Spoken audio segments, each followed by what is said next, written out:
Bem-vindos ao podcast da Maratona da Saúde, curiosidades com cientistas em tempos de pandemia.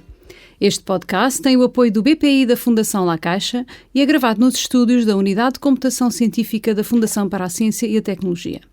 O primeiro de 3 episódios é dedicado ao impacto das alterações climáticas e perda de biodiversidade no aparecimento de pandemias.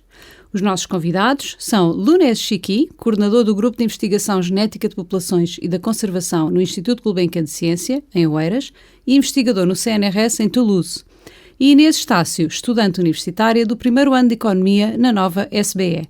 Lounès, Inês, passo-vos a palavra. Olá, tudo bem? O Lounès estuda a conservação de espécies em Madagascar e na Malásia. Por que é tão importante estudar e preservar a biodiversidade nestes locais? Olá Inês, obrigado pela pergunta. Talvez primeiro de tudo deveria dizer um bocado quem sou e que tipo de investigação faço para explicar melhor de onde é que eu falo. Eu sou geneticista de populações, o que quer dizer que estou interessado na diversidade genética nas populações em várias espécies. Eu trabalho em particular em espécies ameaçadas em várias zonas do mundo e em particular em Madagascar e na Malásia. Madagascar e a Malásia e várias outras zonas do mundo são consideradas hotspots de biodiversidade. Hotspot quer dizer pontos quentes. Talvez relembrar que porque que são identificados como hotspots de biodiversidade é porque têm 2 características. Uma é que são entre as zonas mais ricas do mundo em biodiversidade e a segunda é que esta diversidade é muito ameaçada. Agora, estas ameaças são várias, são muitas, entre as quais uma das mais importantes e relativamente óbvia é a perda de habitat. Quando as espécies não têm habitat, não podem sobreviver muito tempo. A segunda, que é relacionada, é o que se chama fragmentação. Fragmentação, no fundo, é partir de um habitat que é mais ou menos contínuo e por causa da perda de habitat, criam-se mais fragmentos e, por isso, tem um isolamento das populações e das espécies. Isto tudo também adiciona-se a outras ameaças, como as espécies invasoras, incluindo espécies parasitas ou espécies que transportam parasitas e doenças. E agora começamos a ver que há uma ligação, no fundo, entre estudar a biodiversidade, perceber melhor, no fundo, muitas espécies, incluindo parasitas, e ver a conexão entre biodiversidade, perda de biodiversidade, mudanças climáticas que têm um efeito nos ecossistemas e doenças e pandemias que podem ser ligadas a estas espécies de parasitas.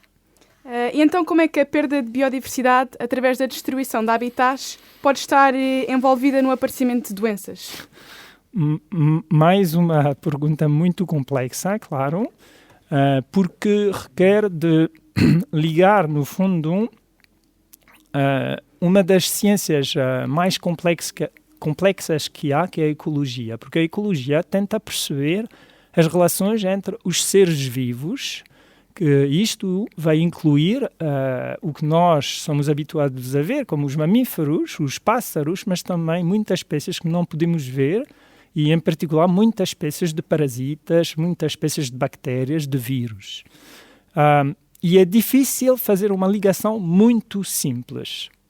Agora, fora do facto que é difícil ter uma teoria da ecologia perfeita, há coisas que são relativamente claras e que não se podem negar. Por exemplo, nos últimos 50 anos, teve um aumento muito claro do número de epidemias e de epidemias que se chamam emergentes.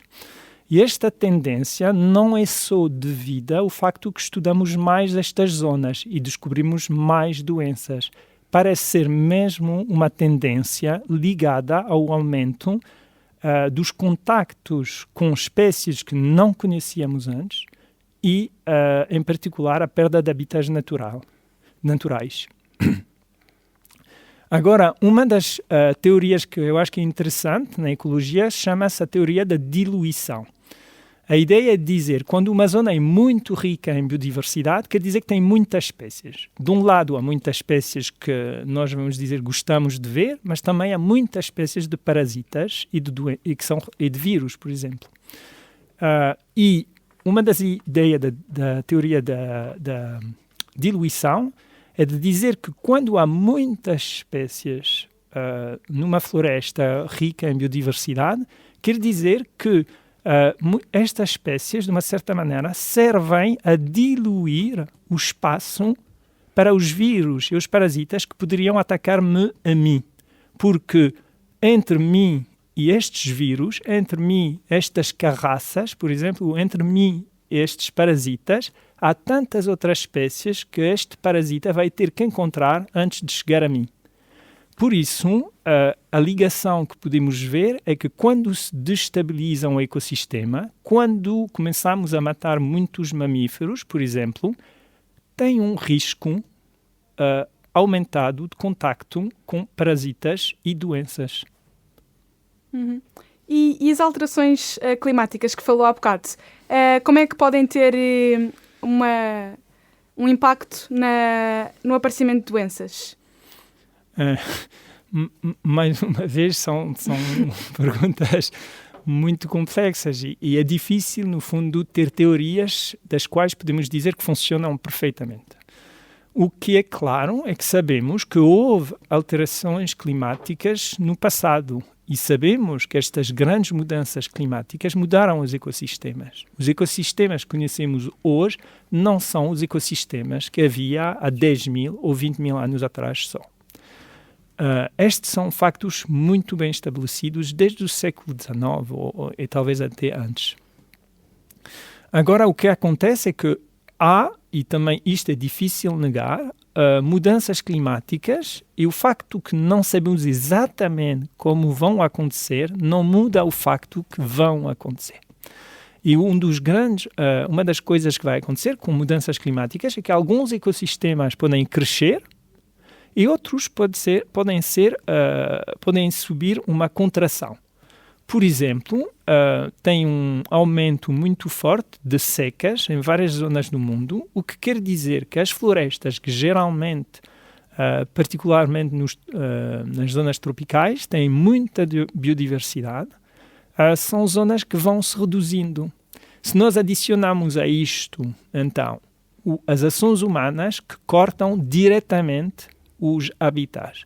Se nós adicionamos então a isto as mudanças climáticas que vão ainda mais reduzir estes habitats, começamos a ver que um efeito humano através das mudanças climáticas e através das ações diretas que levam a sempre mais contactos com espécies com as quais não tínhamos contactos antes. E é inevitável não falarmos da Covid-19. Neste caso, que impactos é que poderão ter tido as alterações climáticas e a perda de biodiversidade no aparecimento desta pandemia que estamos a atravessar? Eu gostaria de ter uma resposta aqui, mas eu acho que temos mesmo que admitir que no caso particular da Covid-19 é muito difícil ter afirmações muito fortes. Nós não sabemos ainda de onde é que vem o vírus. Não sabemos qual foi a espécie intermediária entre morcegos e, por isso, é muito difícil dizer de maneira forte foi por causa das mudanças climáticas que aconteceu, não sei, mais contactos neste caso específico. Mas, por exemplo, se nós repensarmos em doenças que aconteceram nos últimos 20, 30 anos, houve 2 casos de outras doenças devidas também a coronavírus. E aconteceram cada uma mais ou menos a 10 anos de diferença. Em 2003, se não estou errado, com a SARS, que apareceu também na Ásia, e a MERS, que é a Middle East Respiratory Syndrome COVID, que apareceu no Médio Oriente em 2012, se não estou errado, e agora em 2019, então a Covid-19. E o que parece claro nos 2 outros casos é que o vírus que entrou nas populações humanas era geneticamente muito parecido com vírus que vinham de morcegos e que passaram, num caso, por camelos, no caso da MERS, e através de civetes. Neste caso da Covid não sabemos nem isso, por isso deveríamos ser ainda cuidadoso, talvez. Então não podemos dizer bem qual é que é a origem deste coronavírus e nem como é que ele foi transmitido para os humanos. Sim, a resposta curta é que não sabemos e que, apesar da origem natural ser a melhor hipótese, hoje em dia, ninguém pode dizer foi assim que aconteceu. Mas é importante talvez relembrar mais uma vez como é que, pelo menos os genetistas tentam perceber a origem de um vírus assim. O que nós fazemos é sequenciar o genoma. E quando sequenciamos este genoma, tentamos encontrar na natureza, em várias espécies, um genoma de vírus que seja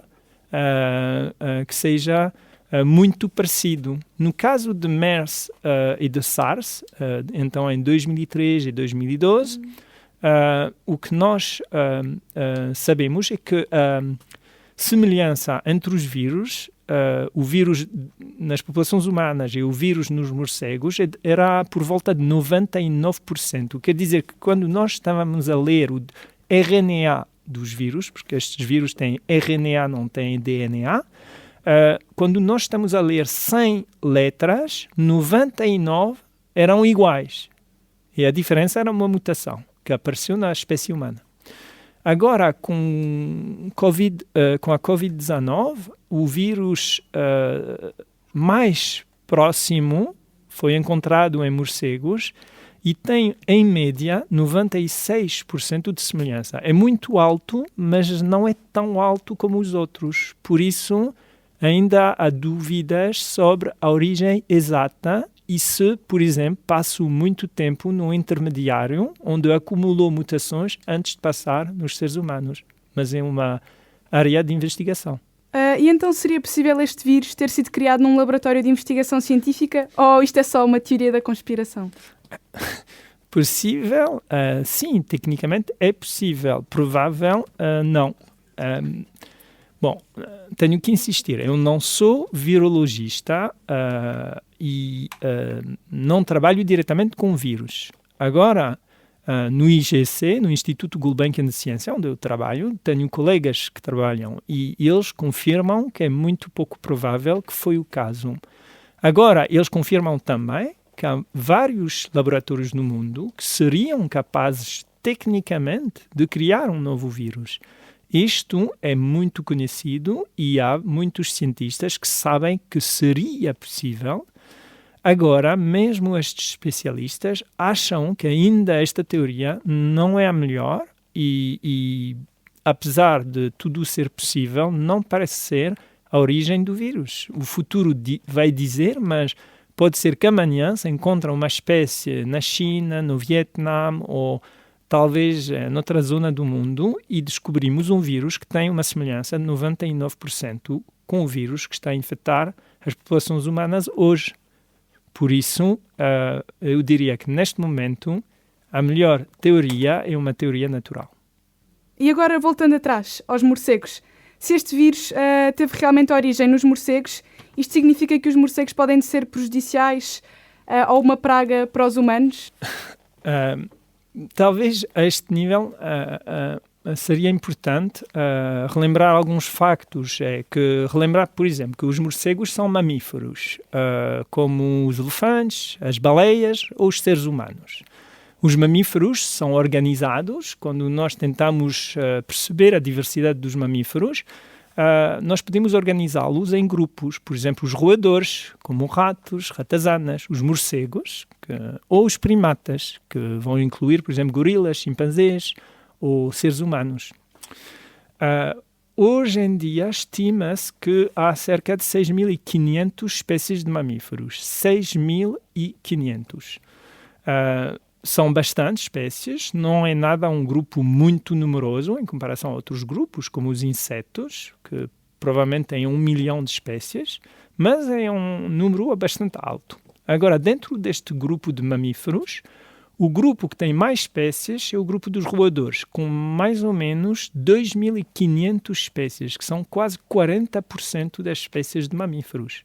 E o segundo grupo é o grupo dos morcegos, com 1.400, eu repito, 1.400, que representa, provavelmente, por volta de 20% das espécies de mamíferos. Portanto, é uma diversidade enorme. Começar a falar dos morcegos sem pensar nesta diversidade, sem realizar que há uma grande diversidade nos morcegos, parece-me um bocado simplista. A segunda coisa que é importante é de relembrar o que os morcegos fazem. Os morcegos comem muitas espécies de insetos, entre os quais mosquitos que transmitem doenças muito mais perigosas até que SARS-CoV, como a malária, a dengue. Também comem muitas espécies de insetos que são pragas para a agricultura. Houve várias experiências que mostraram, por exemplo, que quando se facilitava a presença de morcegos perto de campos de agricultura ou perto de universidades que eram perto de zonas cheias de mosquitos, o facto de ajudar os morcegos a estabilizar-se criava uma diminuição muito forte dos insetos, dos mosquitos, no caso, e das pragas.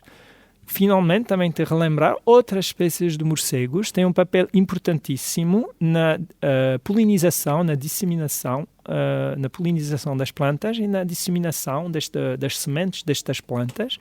Por isso, no fundo, é um papel muito semelhante ao dos pássaros, só que com números muito importantes. Por isso, os morcegos são os nossos aliados, não são nada prejudiciais e, ao contrário, precisamos deles para talvez ter um mundo mais saudável, com menos inseticídios e menos doenças. Sim. Então, não são uma praga, como também são muito importantes. Pois. E como é que a Covid-19, em tão pouco tempo, se tornou numa pandemia e se espalhou tão rapidamente? E outras doenças, por exemplo, como o ébola, não aconteceu o mesmo, não se espalharam tanto, nem tão rápido. Pois, eu acho que aqui não é um grande mistério, porque nos últimos 500 anos, com a expansão europeia no mundo e aumento de conexões entre zonas geográficas que eram menos conectadas antes, vimos um aumento do número de espécies invasoras em todos os continentes. Por isso, este aumento de conexões aumenta a probabilidade de uma doença que aparece numa zona poder passar para outras zonas. Por isso, não é... Era de esperar que este aumento, que doenças que apareciam numa zona particular passassem para o mundo inteiro ou para continentes. Agora, no caso de Ébola, eu acho que tivemos muita sorte. Eu não vou contar uma história muito longa, mas para relembrar, Ébola, na realidade, é um rio, é o nome de um rio na República Democrática do Congo, e é o nome, então, da doença que foi descoberta lá nos anos 70, em 1976, infectou várias pessoas que viviam numa zona perto deste rio, e é uma doença terrível, como toda a gente sabe, uma febre hemorrágica, e tem uma taxa de mortalidade enorme, não tem nada a ver com o que nós vivemos hoje. E é verdade, como é que esta doença não passou? Eu acho que nos anos 70, em 1976, tivemos muita sorte, porque na realidade a doença não era conhecida, não se percebia muito bem o que era, e as pessoas que estavam doentes, que estavam numa zona isolada, foram levadas a Kinshasa, que é a capital da República Democrática do Congo, e onde há milhões de pessoas que viviam. Se a doença se tinha espalhado naquela altura para a cidade, poderia ter sido um drama enorme. E depois as pessoas foram transportadas por avião. Imaginamos hoje em dia, se nós tivéssemos descoberto esta doença hoje, como é que poderíamos transportar pessoas por todo o mundo rapidamente. E estas doenças são inevitáveis ou há alguma coisa que possamos fazer no dia-a-dia para ajudar a evitar? Eu gostaria de saber a resposta a esta pergunta. Eu acho que o que nós vimos até agora sugere que há várias maneiras de ter talvez um impacto, e um dos quais é reduzindo várias coisas, entre as quais reduzindo viagens, reduzindo consumo, reduzindo tudo que vai gerar mais viagens, por exemplo, entre comidas que crescem noutro continente e que vêm cá quando nós poderíamos comer plantas que são do nosso continente, da nossa região. Por isso tem tudo, eu diria, há várias maneiras assim, e tem que se insistir numa coisa, é que há vários tipos de atividades, como o uso de carros individuais, que parece ser uma causa muito importante de poluição, que leva a mudanças climáticas, mas também os carros elétricos. Eu tenho talvez de fazer uma parêntese aqui, mas é importante, é que os carros elétricos não são nada ecológicos. Carros elétricos precisam de baterias que requerem metais, que requerem deflorestação por empresas mineiras em várias zonas tropicais do mundo. Não me parece uma boa ideia. Agora, não queria deixar também isso com só ideias negativas. Na realidade, vivemos num mundo onde temos um sistema de saúde que funciona, conseguimos criar uma vacina e várias vacinas, de facto, em um ano ou pouco mais, pouco menos, com todos os testes. Nós esquecemos muitas vezes as situações de saúde que havia o século passado, e na realidade temos muitos meios para fazer coisas positivas, para salvaguardar a biodiversidade e a saúde das pessoas. Agora, eu tinha também, queria te perguntar, Inês, mas o que é que tu achas que a tua geração poderia fazer, ou tu, para minimizar estes riscos? Acho que podemos todos fazer escolhas mais sustentáveis. Por exemplo, estava a falar há bocado dos carros. Escolher usar transportes públicos em vez de andar de carro. Comer menos carne. Não é de repente sermos todos veganos, mas se todos reduzíssemos o consumo de carne, se calhar ia ajudar. As viagens de trabalho, por exemplo, de avião, não tanto no meu caso, mas dos adultos que trabalham, estas viagens muitas vezes são desnecessárias e podem-se resolver só com uma reunião no Zoom ou assim. E pronto, acho que se calhar são coisas um bocado pequenas, mas que podiam ter impacto se todos fizéssemos. Ok, sim, eu concordo. Obrigado, Inês. Obrigada.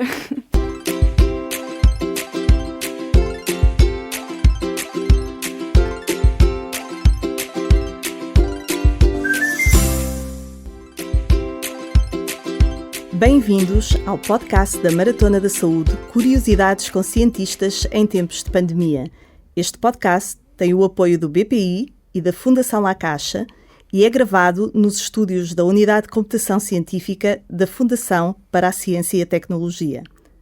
O segundo de 3 episódios é dedicado às vacinas para a Covid-19. São nossas convidadas Helena Florindo, coordenadora do Grupo de Investigação Bionanociências no Instituto de Investigação do Medicamento e professora na Faculdade de Farmácia da Universidade de Lisboa, e Joana Camilo, diretora executiva do Gabinete Creating Health da Universidade Católica e presidente da Associação Dermatite Atópica Portugal. Helena e Joana, a palavra é vossa. A Helena Florindo coordena um grupo de investigação multidisciplinar, é formada em ciências farmacêuticas e trouxe na área das doenças infecciosas e precisamente do desenvolvimento de uma nova vacina. É por isso que começo por lhe perguntar, o que são as vacinas e para que servem? Olá, boa tarde. Antes de mais, queria agradecer o convite para estar aqui hoje a falar um bocadinho sobre vacinas no geral e o nosso trabalho. Ora, vacinas são estratégias que existem para estimular a nossa proteção própria do nosso organismo contra agentes estranhos que nos protegem contra várias doenças desde pequeninos e que algumas delas já estão erradicadas hoje em dia graças a estes produtos que nós temos. Até ao surgimento da pandemia, muitas pessoas possivelmente não se lembravam ou reconheciam realmente a importância das vacinas. Qual é que é o impacto das vacinas no controle das doenças infecciosas ao longo dos tempos, em doenças, por exemplo, como a varíola, que foi considerada extinta há cerca de 41 anos, precisamente pela Organização Mundial de Saúde, ou rubéola, sarampo, hepatite? É verdade, e nos últimos anos também fomos sendo confrontados com movimentos anti-vacinas, não é? Em que se começava a pôr em causa a vacinação e a proteção de grupo que estas vacinas permitem e que permitiram a erradicação de doenças como a varíola.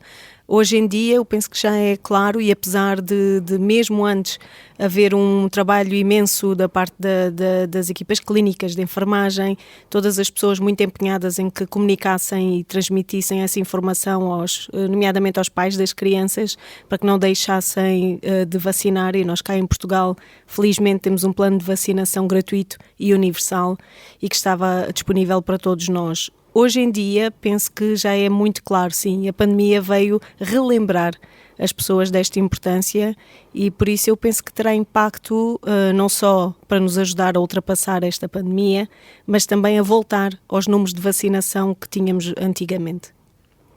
Realmente é muito importante lembrar que as vacinas não só protegem as pessoas que as recebem, mas também as pessoas da comunidade que não podem ser vacinadas e por isso quem puder tem mesmo de ser vacinado. No caso da Covid-19, quais as diferenças entre as vacinas que já estão disponíveis? Sim, aquelas que nós temos, por exemplo, aprovadas em Portugal, a vacina da Moderna, não é? E da BioNTech Pfizer, são à base de nanopartículas, como se nós quiséssemos explicar, são partículas, são esferas muito pequeninas, que no seu interior fazem o transporte do RNA mensageiro. As vacinas, por exemplo, da AstraZeneca e da Janssen são já à base de capas virais que no seu interior não têm o RNA, mas têm antes o DNA que vai codificar para a proteína do vírus. Muito bem. Realmente algumas pessoas manifestam algum receio perante a vacinação porque as vacinas parecem ter sido desenvolvidas de forma mais célere. Tendo em conta que o percurso normal de desenvolvimento de vacinas demora cerca de 10 anos, e por exemplo temos a vacina de Oxford, da AstraZeneca, contra o vírus da Covid-19, que foi desenvolvida em 10 meses, acha que por terem sido obtidas num tempo recorde, as vacinas passaram por menos ensaios clínicos e por uma menor avaliação científica do que nas vacinas anteriores? Não, de todo. Houve vários fatores que permitiram que este desenvolvimento fosse ultra rápido, não é? E podemos começar e verificar que primeiro as próprias empresas que estavam no desenvolvimento destas e que estão na gênese do desenvolvimento destas vacinas já aprovadas, já estavam a desenvolver este trabalho há décadas. Por exemplo, no caso da Moderna já estava a ser utilizado o mesmo sistema para o tratamento do cancro, não era uma vacina terapêutica. Esse é um dos fatores que permitiu a que estas empresas rapidamente fizessem a adaptação da sua investigação e do conhecimento que tinham gerado nos últimos anos para este caso específico. Em paralelo, houve também um grande empenho da comunidade científica e das autoridades reguladoras, em que, em comunicação quase em simultâneo, foram avaliando os resultados que foram sendo obtidos nos ensaios clínicos e de uma forma simultânea e não sequencial, que é aquilo que tradicionalmente é feito. O que se pouparam aqui neste processo vários meses em cada uma destas etapas dos ensaios clínicos. Ou seja, não se ultrapassaram nenhuma destas fases, avaliou-se a segurança e a eficácia destas vacinas. Aquilo que foi feito foi que, além dessa avaliação, a própria produção em larga escala, não é? À escala laboratorial, já estava a acontecer. Portanto, as empresas também assumiram este risco, o que permitiu que ao fim de 10 meses, um ano, tivéssemos estas vacinas à nossa disposição. Muito bem. A Helena há pouco falou das questões de segurança e essa é uma das preocupações das pessoas. A maioria dos sintomas que surgem depois da administração das vacinas, especialmente na segunda dose, não são perigosos e são sinais de que o nosso sistema imunitário está a responder ao efeito da vacina. Mas muitas pessoas ficam com receio. Em relação aos potenciais efeitos adversos das vacinas, acha que as pessoas estão bem informadas sobre o risco-benefício das vacinas? É verdade, como a Joana estava a dizer, estes efeitos adversos são expectáveis, são sinais em como o nosso organismo está a reagir àquela proteína que está a ser protegida produzida e que está a ficar alerta para que, caso sejamos infectados, não é, ele o combata e o elimine antes que tenhamos sinais da doença. É verdade que a chave passa por informar as pessoas e dizer-lhe exatamente o que é expectável que aconteça, que pode acontecer. A maior parte destes efeitos adversos são raros ou muito raros, aqueles que são mais consideráveis, e desde que a população esteja informada e perceba que, ok, pode acontecer isto, se eu tiver esta vermelhidão ou a dor de cabeça, é normal que aconteça. Em Portugal, esta semana, ou desde o início da semana passada, o Infarmed colocou à disposição informação exatamente sobre os efeitos adversos que estão reportados em Portugal para cada um dos tipos de vacinas que estão aprovadas. Portanto, para a Moderna, para a Pfizer, para a AstraZeneca e para a Janssen. E eu acho que isso ajuda bastante a desmistificar a ideia de que umas têm mais efeitos adversos do que outras, e quem consultar verá que os efeitos adversos são muito comuns àqueles que até nós vemos nas nossas crianças quando são vacinadas contra doenças como o sarampo, por exemplo. Realmente, o acesso à informação é vital e numa situação, numa pandemia, e quando estamos aqui a falar de intervenções baseadas em vacinas, o acesso à informação e a informação obtida de forma clara e transparente é sempre muito importante para ganhar a confiança por parte de todos. Voltando um pouco à investigação que a Helena realiza no grupo de Bionanociências do Instituto de Investigação do Medicamento, e sabendo que a Helena está a desenvolver uma nanovacina juntamente com a sua equipe para a Covid-19 e que é diferente de todas as outras. Antes de começarmos a falar um pouco mais sobre a sua área de investigação e desenvolvimento da sua vacina, o que é que são as nanovacinas ou vacinas nanotecnológicas e quais as diferenças em relação a outras vacinas? A grande diferença é que nas outras vacinas nós temos os tais antigénios, não é? E os adjuvantes administrados em solução ou livres, não é? Entram no nosso organismo dessa forma e, portanto, acabam por se difundir nas diferentes células. Estes nanosistemas, estas pequenas esferas, acabam por ser elas a ter no seu interior esses antigénios, que podem ser proteínas, péptidos ou os tais RNA agora, não é? O mensageiro, e irão entregar estes antigénios, portanto, em maior quantidade, para as suas células-alvo, que são os tais células apresentadoras de antigénio, não é? Depois elas sim vão despoltar toda a resposta imunológica e a proteção que precisamos, quer seja pela produção de anticorpos ou pela proteção, pela resposta induzida pelos próprios linfócitos T ou células B. E aqui está a grande diferença entre estas partículas e quando elas são difundidas quando os antigénios são libertados de forma não direcionada para estas células-alvo, é que o tipo de resposta que se obtém é uma resposta muito equilibrada, entre os níveis de anticorpos e, por outro lado, também a resposta celular, por exemplo, que é uma resposta que é muito importante no caso da Covid-19. As nossas partículas, a diferença, por exemplo, entre elas e a vacina da Moderna ou da Pfizer-BioNTech é precisamente que as nossas não são lipídicas, não é? Não são formadas por lípidos, são polímeros, são compostos totalmente sintéticos também, e no seu interior não tem o RNA mensageiro. Este RNA mensageiro é que irá dar origem à proteína, não é? Que depois tem que ser, vamos dizer, tratada pelas células apresentadoras de antigénio para que possam apresentar esse antigénio e utilizá-lo, alarmar o nosso organismo para a presença do vírus, caso ele venha a estar presente. No nosso caso, nós passamos essas fases. Portanto, aquilo que nós damos ao nosso organismo são essas tais pequenas porções da proteína que são importantes para alertar o nosso organismo. E esta é, assim, a maior diferença entre elas e que, por isso, como estamos a falar de pequenas frações de proteína, também tem maior estabilidade do que o próprio RNA, que por si só é uma molécula instável. Muito bem, isso justifica porque é que optaram por proteínas do vírus da SARS-CoV-2, em vez do RNA mensageiro, como no caso de outras nanovacinas, como da Pfizer. Antes da pandemia, estava a desenvolver estas vacinas com o objetivo de serem aplicadas no tratamento do cancro. E realmente é muito interessante este exemplo de versatilidade da aplicação do conhecimento que estava a obter para permitir adaptar uma tecnologia já desenvolvida para uma doença em particular e que agora vai ser usada noutra doença. Portanto, inicialmente o alvo era o tratamento do cancro e agora é o combate à infecção pelo SARS-CoV-2. Como é que é possível esta adaptação? E é algo fácil, um procedimento fácil? Eu penso que, tal como nós, outros grupos, aquilo que sempre se preocuparam quando desenvolvem uma vacina ou desenvolvem qualquer terapêutica, por exemplo, para uma doença, é não só desenvolver o produto, mas também caracterizar a forma como ele funciona, não é? Tentarmos perceber, por exemplo, no nosso caso, quando desenvolvemos as vacinas para os diferentes tipos de tumores, e porque cada cancro acaba por ter células imunológicas, não é? Que vão ter um papel mais preponderante do que outras, nós estávamos a trabalhar nessa caracterização e durante esse processo percebemos que as nossas vacinas permitiam não só a tal resposta celular que nós procurávamos, que fosse citotóxica para destruir as células tumorais, mas que também permitia a indução e a secreção de anticorpos, a produção destes anticorpos. E que estes anticorpos eram diferentes daqueles que quando nós tínhamos, lá está, as tais frações da proteína injetadas de forma livre.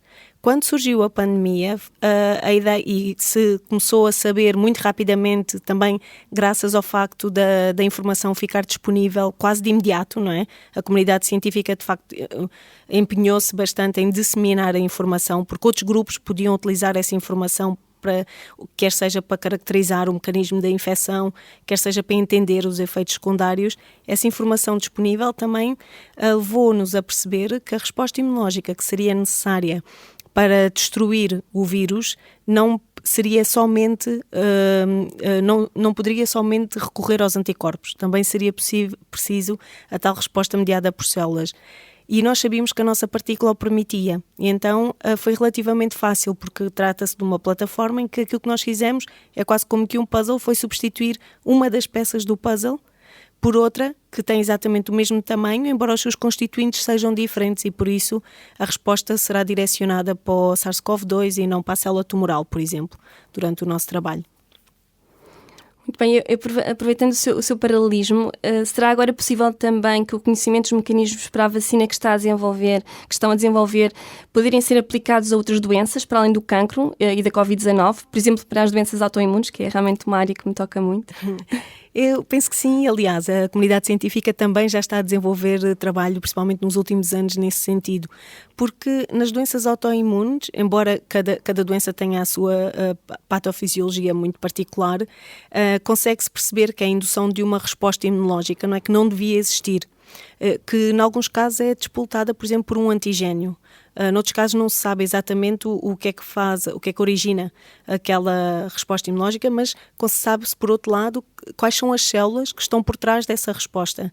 E então aquilo que se tenta perceber é de que forma estas vacinas poderão reorganizar essa resposta imunológica no sentido de estimular umas células que deviam ser estimuladas para se sobreporem àquelas que estão a induzir uma resposta que não é desejável contra algo que é nosso. Portanto, certamente eu penso que nos próximos anos, e não vamos precisar de esperar muito tempo para termos algumas estratégias de vacinação contra, por exemplo, a artrite reumatoide. São excelentes notícias e realmente os próximos tempos serão muito promissores para a resposta a outras doenças que continuaram naturalmente a coexistir, a ter impacto na sociedade, para além da Covid-19, claro. Relativamente à vacina, eu creio que se chama, pelo menos o nome provisório é Covax, não sei se estou certa, mas em que fase é que está o desenvolvimento da vacina? Se tudo correr bem, quando é que poderemos esperar uma vacina já disponível para as pessoas? Sim, Covax foi o nome que nós demos quando submetemos a candidatura, por exemplo, ao programa Caixa Impulso do La Caixa, da Fundação La Caixa. Na realidade, depois apercebemos que o mesmo nome era utilizado pela Organização Mundial de Saúde para a estratégia da vacinação em países emergentes, não é? O nome ainda não sabemos, mas na realidade nesta fase nós terminamos os ensaios pré-clínicos, portanto confirmamos e selecionamos o nosso candidato, a nossa formulação candidata, que sabemos que produz os anticorpos que precisamos e que eles são neutralizantes, portanto neutralizam o vírus caso o encontrem. Neste momento aquilo que nós estamos a tratar é da produção em larga escala, portanto, a uma escala que já permita que tenhamos o produto para que seja utilizado em ensaios clínicos. E aí, aquilo que nós estamos à espera para fazer esse pedido à autoridade reguladora é mesmo conseguirmos garantir o financiamento que precisamos para essa transposição de escala e depois dessa fase, eu diria que entre 9 meses a 1 ano teríamos a vacina disponível. Muito bem. Voltando um pouco também a outras preocupações das pessoas, e das pessoas e das autoridades também, é que as vacinas em desenvolvimento possam ser eficazes também contra as novas estirpes que vão surgindo.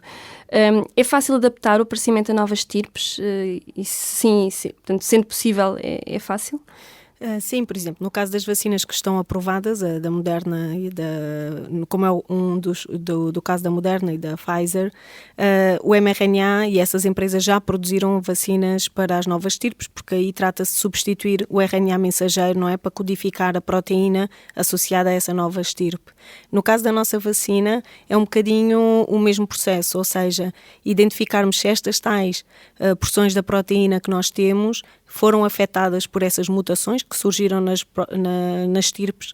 novas estirpes. Até ao momento, a nossa formulação candidata não foi alterada nas novas estirpes. Portanto, é expectável que aquilo que está a ser produzido em termos de anticorpos vai ser eficaz também contra as novas estirpes, e esse é um dos ensaios que nós estamos a terminar exatamente neste momento, é a confirmar que a neutralização se mantém. Mas caso isso não aconteça e venham estirpes no futuro que alterem uma pequena porção da proteína que nós estamos a usar, então será, lá está, substituí-la pela outra. Muito bem. Este é o desenvolvimento de uma vacina que está a decorrer em Portugal. Qual é que é para si a importância de desenvolver a investigação para uma vacina contra a Covid-19 num laboratório em Portugal? E quais são os potenciais impactos que isso traz? Esta vacina, este nosso trabalho, à semelhança do trabalho que estamos a desenvolver na vacina para o cancro, é uma parceria com o grupo da professora Ronit Sachi-Fainaro, na Universidade de Tel Aviv, em Israel. E isto tem-nos permitido avançar mais rapidamente, quer na área do cancro, quer nesta área da procura e no desenvolvimento da vacina para a Covid-19, porque nós basicamente estávamos a desenvolver os ensaios em paralelo em Lisboa e em Tel Aviv. Eu acho que será desejável e acho que existem condições em Portugal para que haja a produção de vacinas, e que deve ser uma das estratégias que deve haver empenho para que no futuro, caso tenhamos outras situações semelhantes, possamos fazer nós próprias a produção das vacinas em Portugal. Tem sido, e é claro para todos, que os países em que a disponibilidade de vacinas é bem maior são aqueles em que a sua produção está a decorrer em casa, não é? E não está dependente de exportação dessas vacinas. Em Portugal existem indústrias dedicadas à produção de injetáveis, e na realidade a vacina é um injetável. É claro que terá que haver sempre adaptação da estrutura, não é? Dependendo do tipo de vacina que estamos a falar e da metodologia que é utilizada para o seu fabrico, mas não é nada impossível e é perfeitamente fazível. Claro que requer investimento, requer tempo, porque esta adaptação não se faz do dia para a noite, mas é algo que nós nos devemos focar para que estejamos preparados para uma próxima pandemia. Claro. Falou há pouco da importância do investimento e do financiamento, e o projeto ao abril do qual foi também possível o desenvolvimento da sua investigação foi através do programa Caixa Impulso, que foi lançado pela Fundação La Caixa e que pretende ajudar a encontrar soluções de combate à pandemia. Qual é a importância deste financiamento e como é que ele está a ser aplicado? Este financiamento foi muito importante, porque nós tínhamos financiamento sim, mas para o desenvolvimento da vacina na área do cancro, e na realidade no início adaptámos parte desse financiamento para que pudéssemos desenvolver logo e perceber se a nossa plataforma era promissora ou não, e inclusivamente foram esses resultados que nós utilizamos para suportar o nosso projeto quando foi submetido à Fundação La Caixa, e que lhes permitiu perceber que de facto o produto era promissor. Este programa também é muito interessante porque é o La Caixa Impulse, que também tem o objetivo de ajudar os investigadores a precisamente fazer o salto do laboratório para a clínica, e portanto ajuda-nos também, e tem um programa de acompanhamento em que nos ajuda a perceber como será a forma mais rápida e sem ultrapassar qualquer fase de desenhar os ensaios clínicos mais adequados para que respondam às questões que são mais prementes para esta doença. Por exemplo, o apoio ao nível da propriedade intelectual, à fundação de uma empresa no futuro, e esse apoio é muito importante para nós investigadores, e o La Caixa tem esse acompanhamento muito próximo. Portanto, não é apenas um financiamento em que é passivo, não é? No fundo, que nos ceda o dinheiro para que nós possamos desenvolver os ensaios, mas também nos acompanha no processo para que nos ajude a crescer com parcerias que a própria Fundação La Caixa tem com outras entidades. Realmente, o programa Caixa Impulso é uma boa prática que é importante ser o mais possível generalizada, de forma a apoiarmos cada vez mais iniciativas e de serem apoiados cada vez mais iniciativas e projetos. Verdade. E como vimos, as vacinas para a Covid-19 não teriam sido possíveis sem os avanços científicos que têm acontecido ao longo das várias décadas. Acha que a sociedade civil tem noção da importância da ciência e de um apoio regular à investigação científica que vai para além dos tempos da pandemia? Eu espero que o reconhecimento que nós estamos a sentir atualmente do nosso trabalho e de uma maneira geral, felizmente, a própria comunicação social tem estado não só a focar no trabalho de investigação que está a ser feito na área da Covid-19, mas também nos avanços que os nossos cientistas em Portugal estão a fazer noutras áreas, em diversas áreas, quer na área do cancro, quer noutras doenças. Eu espero que isso se mantenha e eu acho que, com todos os aspectos negativos que esta pandemia trouxe, um aspecto positivo que eu tiro é que, na realidade, as pessoas que falam connosco reconhecem que o trabalho que nós fazemos nas universidades tem impacto e pode ter impacto na sua própria vida. E eu acho que isso vai manter, sim. Muito bem, isso realmente é um reconhecimento que é muito importante, como forma de motivação, mas também de perpetuação da necessidade de financiamento. E realmente com a atual pandemia e noutras circunstâncias também, mas verificamos cada vez mais a importância de comunicar a ciência de forma clara e de forma a que as pessoas percebam a sua importância e o seu impacto. É muito importante que a investigação e os seus resultados sejam claramente divulgados e reconhecidos pelos cidadãos. Parece-lhe importante, ou como pode ainda ser mais potenciado, o envolvimento da sociedade civil, nomeadamente no financiamento da investigação científica? Sim, eu acho que nós em Portugal estamos no bom caminho e acho que honestamente evoluímos muito nos últimos anos, em que as pessoas não só reconhecem que é importante, como nós próprios somos abordados por pessoas individuais que nos questionam em como nos podem ajudar, como nos poderiam ajudar a evoluir mais rapidamente. E associações como, por exemplo, a Maratona para a Saúde e a própria outras privadas, como por exemplo da Fundação La Caixa, têm um papel enorme nesse sentido. Não só no financiamento, na divulgação e na comunicação, mas também até no próprio co-desenvolvimento da investigação, as pessoas, como utilizadores finais e as associações que as representam, poderão também, dentro daquilo que lhes compete, dentro do seu alcance, poder contribuir para o avanço da investigação e para que realmente seja uma investigação que vai ao encontro das reais necessidades. Helena, foi um prazer e uma honra. Foi um prazer, foi todo meu. Obrigada.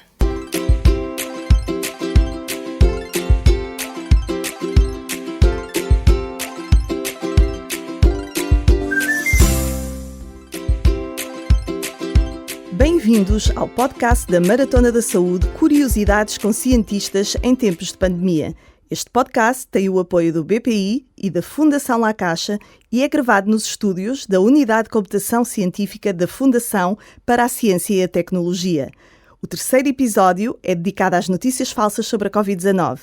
São nossos convidados David Marçal, bioquímico, comunicador de ciência e autor de vários livros sobre desinformação, designadamente nas áreas da ciência e da saúde, e Joana Loureiro, bióloga que fez investigação em imunologia e virologia durante quase 2 décadas e é atualmente comunicadora de ciência no Instituto Gulbenkian de Ciência.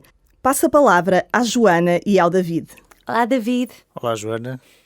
Olha, vamos então começar aqui a nossa conversa sobre notícias falsas e desinformação em tempos de pandemia. A pandemia de Covid-19 colocou no centro das atenções uma outra crise global, a das notícias falsas ou fake news e da desinformação. Por que é que tu achas que o tema específico da Covid-19 se revelou um terreno tão fértil para este outro fenómeno? Bom, este é um tema muito em foco, ao qual as pessoas dão muita atenção, que se cruza com uma série de dimensões e temas para os quais já havia uma proliferação bastante grande de notícias falsas e de desinformação, designadamente acerca das vacinas. Por outro lado, criou uma certa aversão de muitas pessoas e incompreensão acerca das medidas de contenção, do confinamento, e uma forma de os questionar é questionar a ciência, é questionar os dados que justificam esse confinamento, que justificam essas restrições à sua liberdade individual. E nesse sentido, isso foi um grande, digamos, as pessoas foram sempre procurando, os produtores de fake news, esses argumentos, digamos, uma primeira grande onda de fake news e desinformação foi acerca da gravidade, da desvalorização da gravidade do vírus, portanto, um pouco por essa atitude um pouco subversiva e um pouco, digamos, em defesa da sua liberdade egoísta. Por outro lado, como o vírus teve origem na China, também alimentou alguns sentimentos xenófobos e até racistas, que também já eram coisas pré-existentes.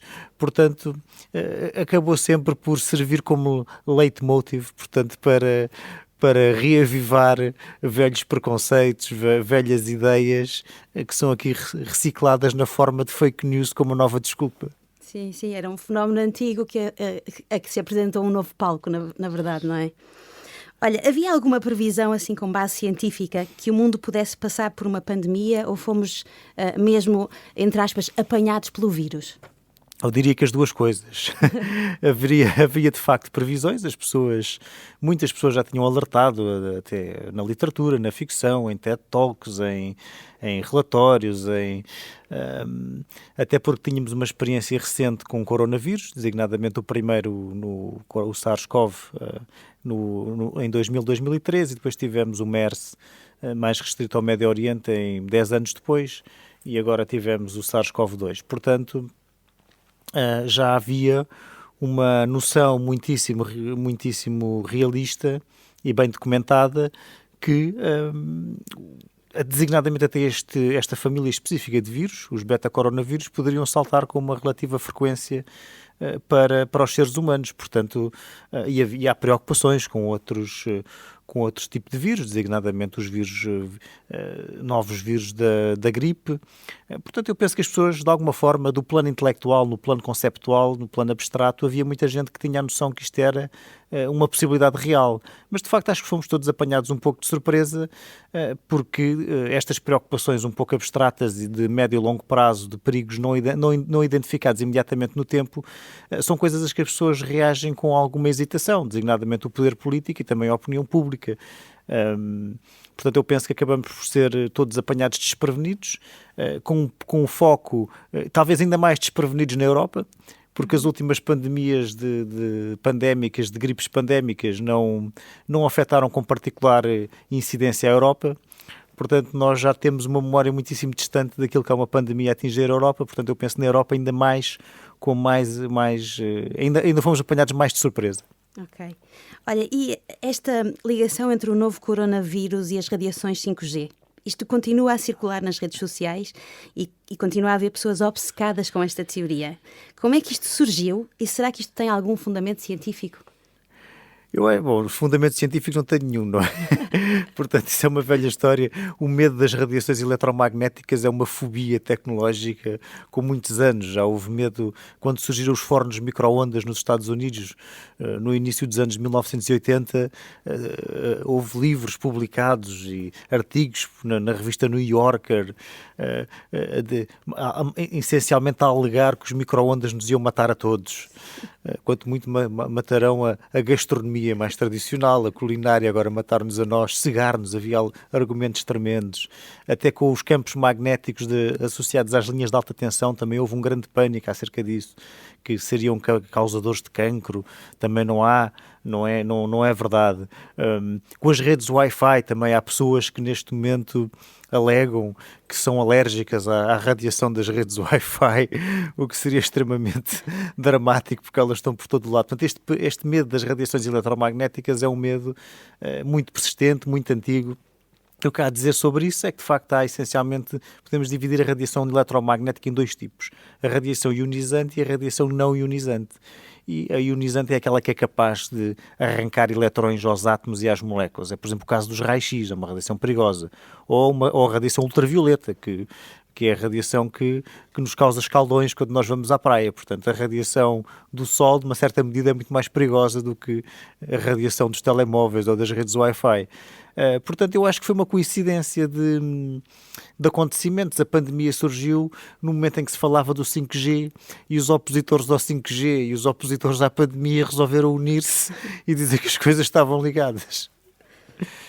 Ok, olha, nós somos constantemente inundados por notícias sensacionalistas, por boatos, por manipulação de informação e teorias da conspiração, principalmente nas redes sociais.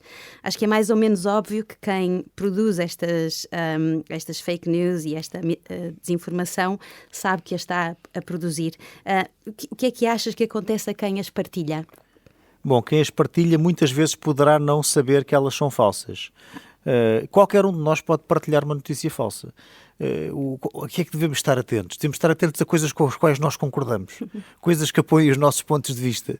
Aí nós podemos baixar as nossas defesas críticas e o nosso ceticismo e imediatamente partilhar essa notícia sem grande critério. Portanto, eu penso que a maior parte das pessoas pensará que está a partilhar coisas verdadeiras. Obviamente os produtores saberão que são falsas, mas eu acho que devemos estar todos atentos porque todos nós poderemos partilhar fake news. Ok. Uma das dificuldades de combater este novo coronavírus é a sua facilidade de transmissão. Como é que se compara a transmissão do vírus por pessoas infectadas que estão assintomáticas com a de pessoas que têm sintomas? Bom, é uma pergunta difícil. O que nós sabemos é que o pico de transmissibilidade do vírus é nos 2 dias antes e nos 2 dias depois do início dos sintomas. Portanto, isso significa que pessoas 2 dias antes de terem os primeiros sintomas são extremamente transmissoras. Portanto, elas têm uma carga viral elevada. E isto acontece porquê? É uma diferença significativa, por exemplo, em relação ao SARS-CoV, cujo pico de transmissibilidade era algum tempo depois do início dos sintomas. Isto acontece porque o SARS-CoV-2 tem alguma capacidade de eludir o nosso sistema imunitário. Portanto, ele consegue multiplicar-se nas nossas células durante um tempo bastante razoável antes de provocar sintomas, ou seja, antes de ser detectado, porque os nossos sintomas de uma fase inicial são de facto a nossa reação ao vírus. Portanto, há pessoas que não têm sintomas e que estão no pico da transmissibilidade. Portanto, é de facto uma característica deste vírus que torna muito difícil a sua contenção. Uhum. Há vários tipos de testes disponíveis no mercado. Por que é que os testes de PCR são tão mais confiáveis que os testes rápidos de antigênio? E uma outra pergunta, se uma pessoa tiver um resultado negativo através de um teste rápido de antigênio, isso significa que não tem Covid-19? Não. Portanto, os testes são diferentes e têm utilidades diferentes. Realmente o teste PCR é muito específico, portanto, praticamente não existem falsos positivos, portanto os falsos positivos são essencialmente erros de manipulação da amostra. Isso é uma questão intrínseca ao método e também é muito sensível, portanto detecta o vírus em quantidades muitíssimo baixas. E isto acontece porque o PCR é uma máquina de fotocópias de material genético, neste caso de ADN. E o que nós aqui detectamos é o material genético do vírus. Portanto, o vírus é um vírus cujo material genético, como muitas pessoas já saberão, é o ARN ou o RNA em inglês, mas esse material genético é, digamos, convertido em ADN para poder ser analisado e nós temos uma máquina de fotocópias de ADN, que é o PCR. Portanto, com uma quantidade muitíssimo pequena do vírus, nós conseguimos detectar. Os testes de antigênio, o que é que detectam? Detectam uma proteína do vírus. E nós não temos uma máquina de fotocópias de proteínas. E, portanto, é muito dependente, o resultado de ser positivo ou negativo é muito dependente da quantidade inicial da amostra. Portanto, o teste não é tão sensível, precisa de uma quantidade maior. Portanto, o teste de antigênio essencialmente dá um resultado positivo nos momentos em que há uma carga viral razoável. E essa é a diferença. Qual é a vantagem do teste de antigênio? Bom, é mais rápido. Portanto, o teste de PCR, apesar de tudo, demora algumas horas e exige um equipamento especializado e exige também operadores especializados para realizar esse teste, enquanto o teste de antigênio é um teste muito mais simples, que de facto pode ser hoje em dia realizado até pelas próprias pessoas em casa ou no sítio onde precisarem de o fazer. Portanto, eles também têm vantagens. E a vantagem de dar um resultado mais rápido é uma vantagem significativa. E tendo em conta que, porque se eu fizer hoje um teste de PCR e tiver que esperar 24 horas pelo resultado, eu tenho 24 horas em que não sei bem o que é hei de fazer. Enquanto se eu souber daqui a 45 minutos se estou ou não, se estou positivo, isso antecipa em quase 24 horas as medidas que eu tomarei para não com mais ênfase, com mais determinação, para não contagiar outras pessoas. Portanto, eu acho que eles ambos são úteis, sendo que o de antigênio tem esta grande vantagem de dar o resultado mais rápido, e isso do ponto de vista da contenção das cadeias de transmissão é importante, é menos sensível, ou seja, realmente as pessoas com mais probabilidade poderão estar infectadas tendo um teste de antigênio negativo, certo, ou seja, mais propenso a dar falsos negativos, se ainda não estiverem, digamos, com uma carga viral muito, muito relevante, que poderia ser eventualmente detectada pelo teste PCR. Ok, passamos então agora dos testes às vacinas. E se são ou não seguras. Quando se fala na segurança das vacinas da Covid-19, o que é o risco-benefício e como é que ele se compara com o risco-benefício de outros medicamentos ou alimentos que nós utilizamos muito frequentemente? Certo, portanto, não há nenhum medicamento que não tenha riscos e também não há nenhuma vacina que seja 100% eficaz. Portanto, quando se faz a avaliação clínica, através de ensaios clínicos de um medicamento, seja uma vacina, seja outro, o que se procura sempre é ver se os benefícios superam os riscos.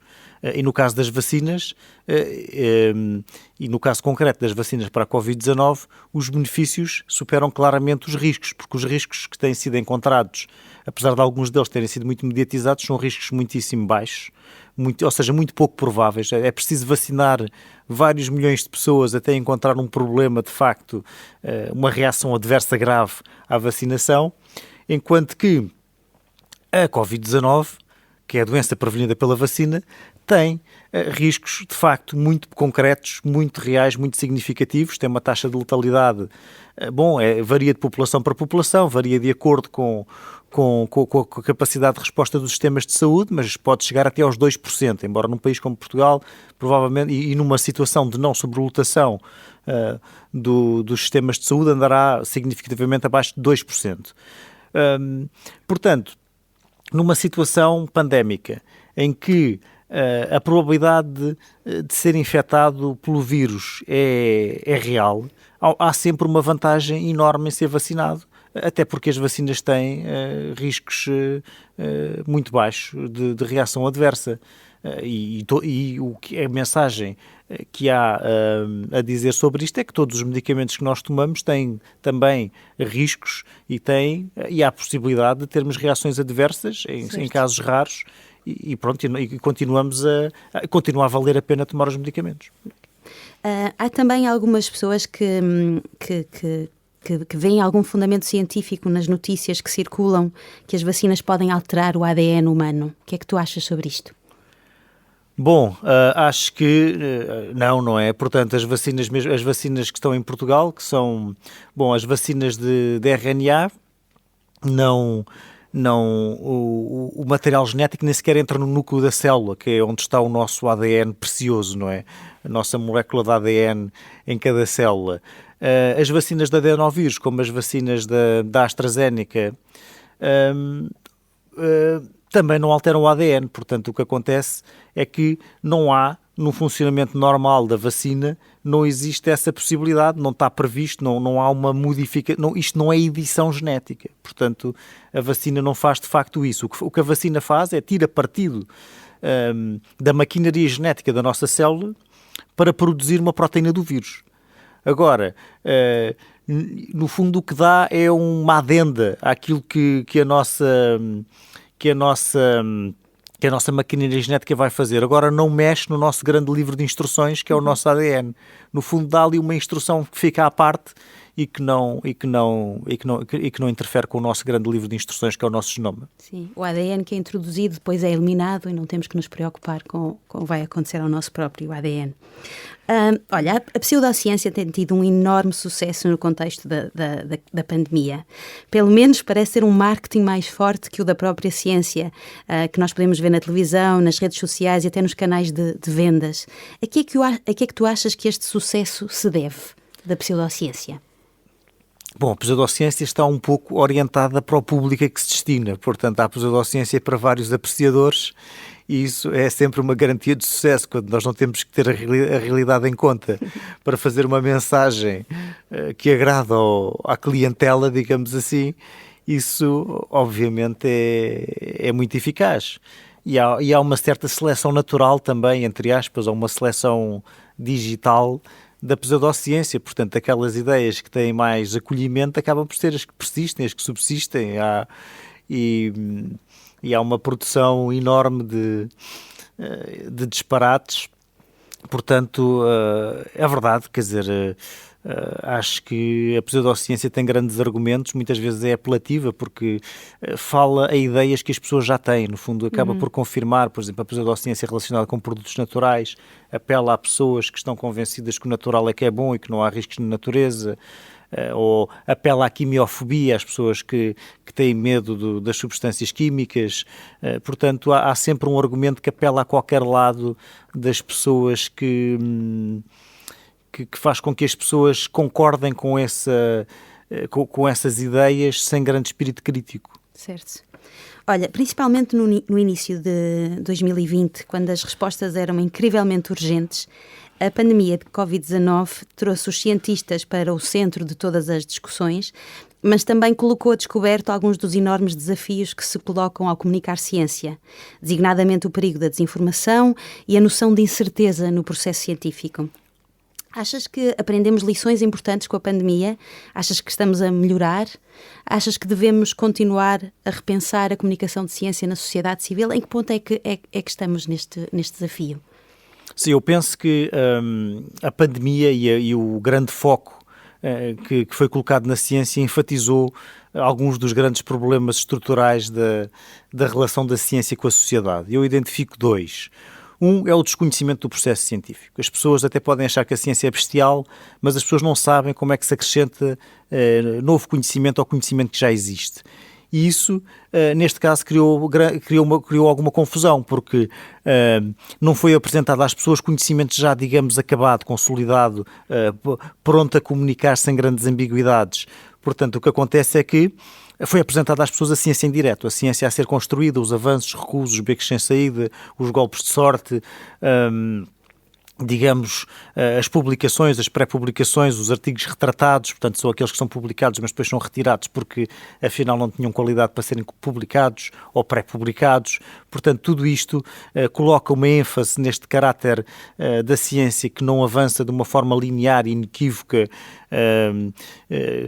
meramente assente numa racionalidade inequívoca, mas sim avança, digamos, ao ritmo da humanidade e dos cientistas que a fazem. Portanto, e este desconhecimento do processo científico, que apesar de todas as falhas em todas as suas fases, é um processo suficientemente robusto para que ao fim de algum tempo nós consigamos obter conhecimento fiável acerca de um determinado tema, se houver um conjunto suficientemente alargado de investigadores a trabalhar nele.